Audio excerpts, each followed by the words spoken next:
श्री शिवाय नमस्तुभ्यम। जय माता रानी। दोस्तों, आपके अपने चैनल धर्म साधना में आपका बहुत बहुत स्वागत है। माँ भगवती दुर्गा की कृपा सदैव आप और आपके समस्त परिवार पर बनी रहे। दोस्तों, आज है सोमवार का दिन और आज है कार्तिक मास के शुक्ल पक्ष की अष्टमी तिथि।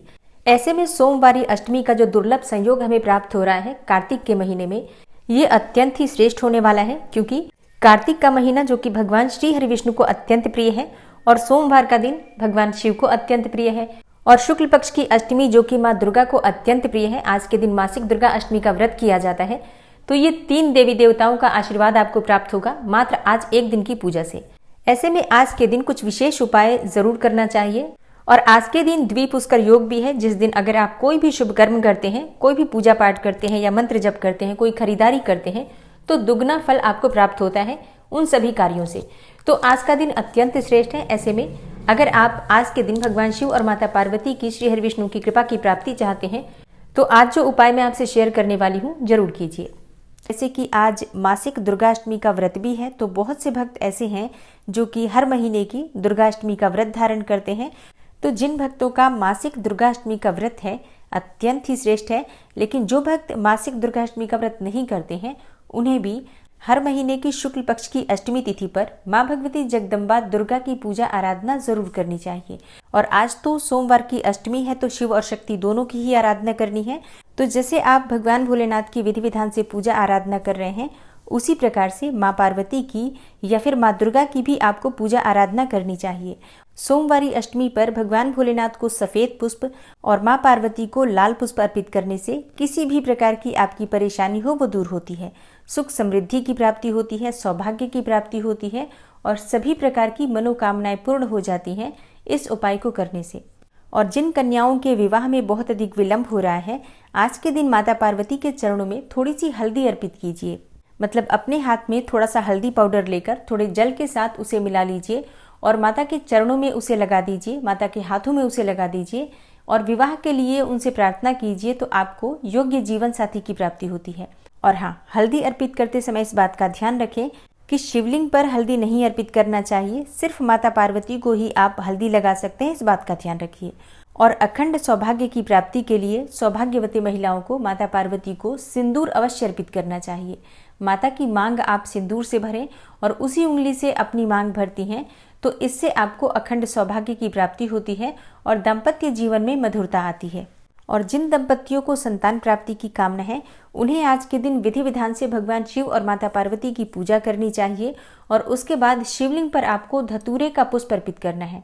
सफेद रंग का धतूरे का पुष्प होता है। अगर आप धतूरे का पुष्प अर्पित करते हैं तो इससे आपको मनचाही संतान की प्राप्ति होती है। और इसके साथ ही साबुत गेहूं के दाने अगर आप शिवलिंग पर अर्पित करते हैं तो इससे भी संतान प्राप्ति की कामना पूर्ण होती है। और हाँ, संतान प्राप्ति की कामना के लिए पति और पत्नी दोनों को साथ मिलकर पूजा करना चाहिए, लेकिन अगर ऐसा संभव न हो तो पति या पत्नी में से कोई भी इस उपाय को कर सकते हैं। और सभी प्रकार की सुख समृद्धि और संपन्नता के लिए आज के दिन भगवान भोलेनाथ का अभिषेक आपको पंचामृत से करना चाहिए।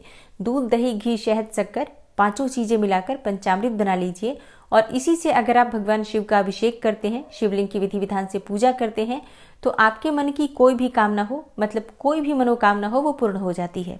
और हाँ, आज मासिक दुर्गाष्टमी है। माता दुर्गा की प्रसन्नता के लिए किसी भी कन्या को अगर आप कोई मीठी चीज खाने के लिए देते हैं या फिर कोई उपहार देते हैं तो इससे भी माँ दुर्गा की, माँ शक्ति की कृपा आपको प्राप्त होती है और सभी कार्य आपके सफल होते हैं। और जरूरी नहीं है कि आप बाहर किसी कन्या को दें, आपकी अपनी भी कोई कन्या हो या परिवार में कोई छोटी बच्ची हो तो आप उसी कन्या की पूजा कर सकते हैं। जैसे कि हम नवरात्रि में पूजा करते हैं, पूजा मतलब जैसे कि आप चरण स्पर्श कर लीजिए और उसके बाद उसे कुछ खाने के लिए दीजिए और कुछ उपहार दे सकते हैं, चाहे तो कुछ पैसे दे सकते हैं।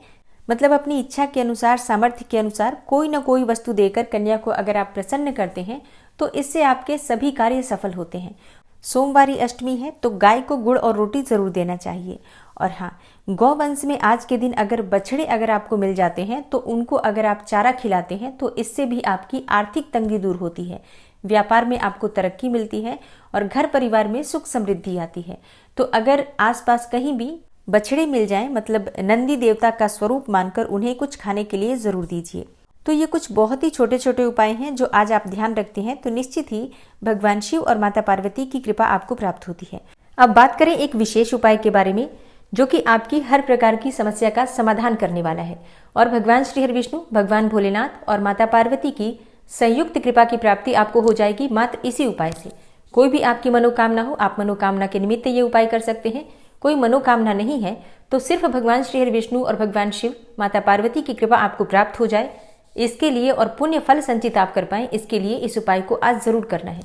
कब करना है ये उपाय? ये उपाय आपको करना है संध्या काल में, शाम के समय। शाम को सूर्यास्त के बाद आप ये उपाय कभी भी कर सकते हैं, रात के 11 बजे तक भी कर सकते हैं, कोई समस्या नहीं होगी। घर के आसपास कोई मंदिर है तो मंदिर में जाकर आप ये उपाय कीजिएगा। अगर मंदिर नहीं जा पाते हैं तो अपने घर के मंदिर में भी कर सकते हैं। और ये उपाय कोई भी कर सकता है, बच्चे भी कर सकते हैं, बड़े भी कर सकते हैं, स्त्री पुरुष कोई भी कर सकता है, मतलब कोई ऐसा उम्र का बंधन नहीं है। कोई भी इस उपाय को करेगा तो उसे लाभ ही मिलेगा। कार्तिक के महीने में तो ये उपाय करना अत्यंत आवश्यक भी माना गया है। अब करना क्या है आपको ये जान लेते हैं। देखिए, शाम के समय प्रदोष काल होने से पहले आप चाहें तो स्नान कर सकते हैं या फिर हाथ पांव मुंह धोकर वस्त्र बदल लीजिए। घर के आसपास कोई भी शिवालय हो वहां आप ये उपाय कर सकते हैं। माता रानी का मंदिर हो तो वहां भी उपाय को कर सकते हैं। और अगर आपके घर के आसपास कोई विष्णु मंदिर है तो वहां भी आप उपाय कर सकते हैं। लेकिन जब आप ये उपाय करेंगे तब सभी देवी देवताओं का ध्यान करना है आपको, मतलब भगवान शिव को, भगवान श्री हरि विष्णु को और माता पार्वती को, तीनों का ध्यान करके ही आपको ये उपाय करना है। तो शुद्धता के साथ शाम को आप स्नान करने के बाद या फिर हाथ पांव मुंह धोने के बाद आप ले लीजिए हरे आंवले। 5 हरे आंवले आप ले सकते हैं, इससे ज्यादा भी ले सकते हैं, लेकिन कम से कम 5 हरे आंवले आपके पास होने चाहिए, इस बात का ध्यान रखिए। अब जैसे कि बहुत से भक्त ऐसे हैं जो कि कहेंगे कि हमारे पास एक ही आंवला है, तो आप एक आंवले से भी कर लीजिए। लेकिन अगर आपके पास उपलब्ध हो तो आप 5 या फिर 11 की संख्या में आंवले लीजिए। आंवले के ऊपर का हिस्सा थोड़ा सा काट लीजिए जिसमें कि एक गोल वाली बत्ती आ जाए, और बाती को आप डिप कर लीजिए घी में या फिर तिल तेल में, और इसी आंवले पर आपको रखना है।